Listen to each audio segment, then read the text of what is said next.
ఒక కంపెనీలో ఇంటర్వ్యూయర్గా నేను ఫస్ట్ ఏం అడుగుతానంటే క్వశ్చన్స్ అడుగుతాను.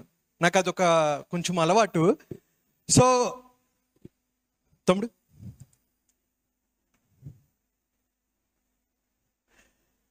ఈమె ఎవరో తెలుసా? ఎనీవన్? క్విక్లీ ఎవరైనా చెప్తారా? నో? కొన్ని పథకాలు ఏవో ఉన్నాయి, ఎవరికి తెలీదా? తెలిస్తే ఇక్కడికి వచ్చి చెప్పేంత ధైర్యం లేకపోతే వద్దు, అక్కడే నో యూస్. ఇంటర్వ్యూలో కూడా మేము అదే చేస్తాం. Okay, if you know something you have to open. So గెలుపు పలకడానికి చాలా తేలికైన పదం, కానీ సాధించడానికి పెద్ద యుద్ధమే చేయాలి. కొన్నేళ్ల పాటు అలుపెరుగని సాధన, లెక్కలేనన్ని త్యాగాలు, నిద్రలేని రాత్రులు, భయాలు, అవమానాలు, ఓటములు దాటుకుంటూ వెళ్తే తప్ప మనం గెలవలేం, విజయాన్ని సాధించలేం.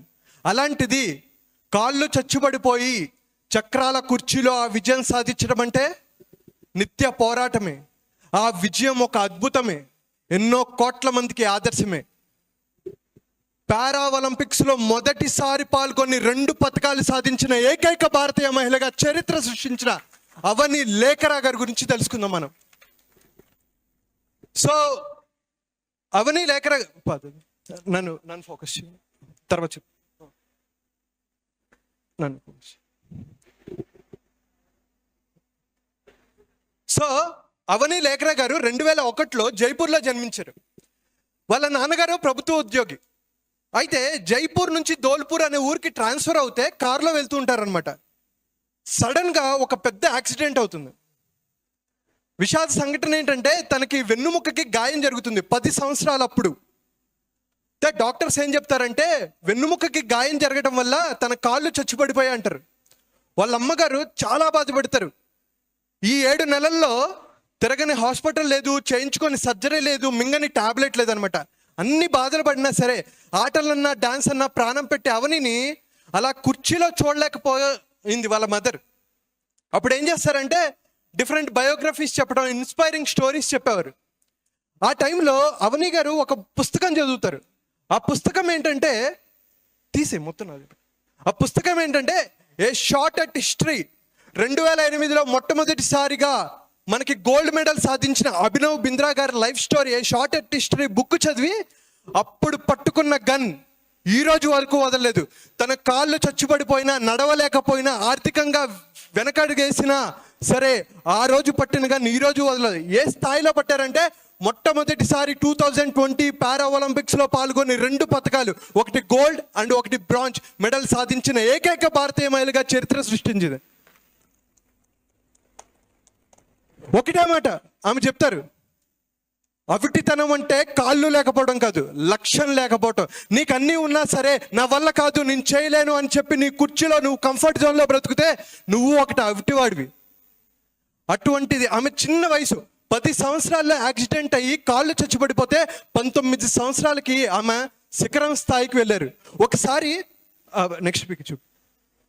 తను ఎలా అంటే తను ఏ రేంజ్లో ప్రాక్టీస్ చేసేదంటే ఆ గన్ను పట్టుకొని, డబ్బులు లేవు అయినా సరే ఏదో ఒక రకంగా గన్ను కొనుక్కొని ఆ పిస్టల్ కొనుక్కొని షూట్ చేస్తుంటే వెన్నుముక అదిరిపోయేది.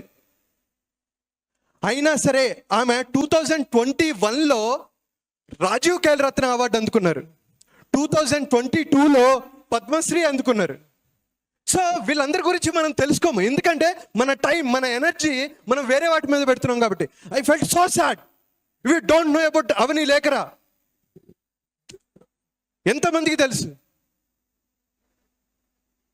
ఎందుకంటే మన ఫోకస్, మనకే లక్ష్యం లేదు కదా. అంత చిన్నమ్మాయి 20 ఏళ్ళకి శిఖరం స్థాయికి వెళ్ళారు. Devendra Jhajharia first para Olympian to receive Padma Bhushan. ఎంతమందికి తెలుసు? మనం వాళ్ళ గురించి చదవం, ఎందుకంటే బిగ్ బాస్లు చూసుకోవడానికి టైం ఉంటుంది, లేకపోతే వేరే సినిమాలు చూసుకోవడానికి, ఫ్రిడ్జ్ టూర్లకి టైం ఉంటుంది. ఒక గొప్ప అసలు దేశం కోసం సేవ చేసిన వాళ్ళ గురించి మనం తెలుసుకోలేకపోతే మనం ఎంత వెనకడుగేస్తున్నామో మనం ఆలోచించుకోవాలి. సరే, మనకి లక్ష్యాలు ఉన్నాయా? వెనెవర్ ఐ ఫీల్ సో నేను సాఫ్ట్వేర్ ఇంజనీర్గా నాకు ఒక చిన్న లక్ష్యం ఉండేది. ఓకే ఇంత శాలరీ వస్తే బాగుండు అని అనుకునేవాడిని, ఆ శాలరీ దాటిపోయా. ఒకసారి దేశం దాటితే బాగుండు అనుకున్నా, అయిపోయింది.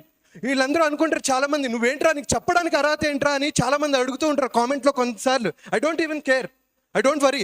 ఎందుకంటే ఒక నార్మల్ స్థాయి నుంచి నేను ఒక కార్పొరేట్లో ఒక్క దేశం దాటితే చాలనుకున్నోడిని 6 దేశాలు ట్రావెల్ చేసి 12 దేశాలు, చైనా, జపాన్, మెక్సికో, రొమేనియా, వాళ్ళందరితో నేను వర్క్ చేసి సేల్స్ చేసి ఒక డేటా అనలిస్ట్గా నేను ఎంత స్థాయికి వెళ్ళిన తర్వాత కాదు, నా దేశానికి నేను చేయాలి, నా రాష్ట్రానికి ఏది చేయాలి అని చెప్పి నేను అనుకొని సంకల్పించుకొని అన్ని పదవులను వదులుకొని నేను జాబ్ చేసుకుంటూ ఇది చేస్తున్నా.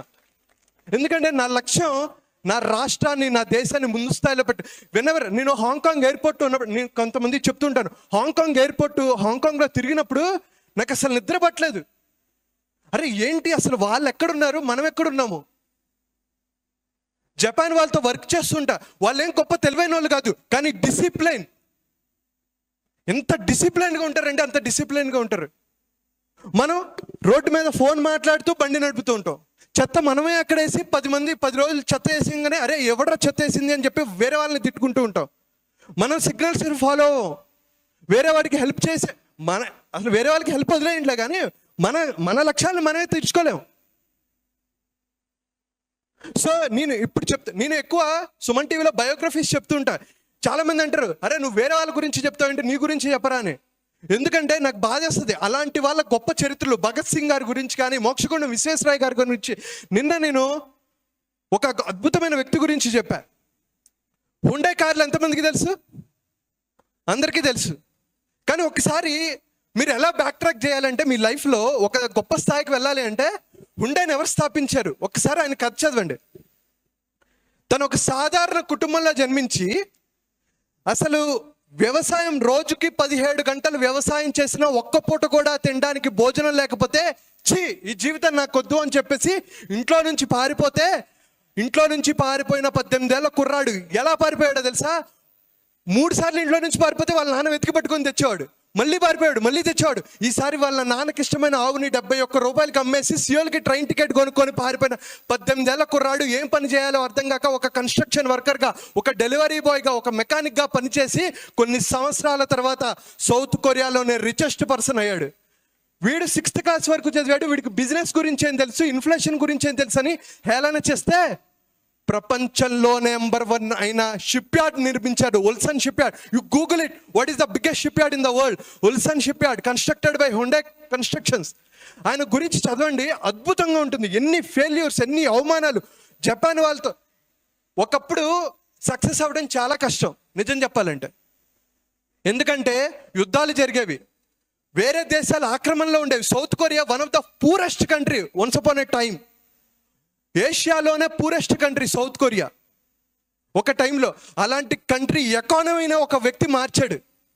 అలా చేయగలిగినప్పుడు నేను ఒక్కడిని ఏం చేయగలను, నా దేశం కోసం నేనేం చేయగలను? వీడు చేస్తాడులే. మన నెగ్లిజెన్సీ చాలా ఎక్కువ. సారీ, నేను ఎవరినో బ్లేమ్ చేయడానికి నేను చెప్పట్లేదు, but try to understand the reality. ఈరోజు మనల్ని ప్రశ్నించుకుందాం. ఈరోజు ఇంటికి వెళ్ళిన తర్వాత ఏంటి నా లక్ష్యం, నా గురించి నేనేం చేసుకోగలను, నా దేశం గురించి నేనేం చేయాలి, నాకంటూ పర్సనల్ గోల్స్ ఉన్నాయా, నా ఫ్యామిలీ గోల్స్ ఏంటి, నా ప్రొఫెషనల్ గోల్స్ ఏంటి. ఇంకా నేను డిసిప్లిన్, ఇయర్కి ఒక్క గోల్ పెట్టుకోండి, what ever may be your wish.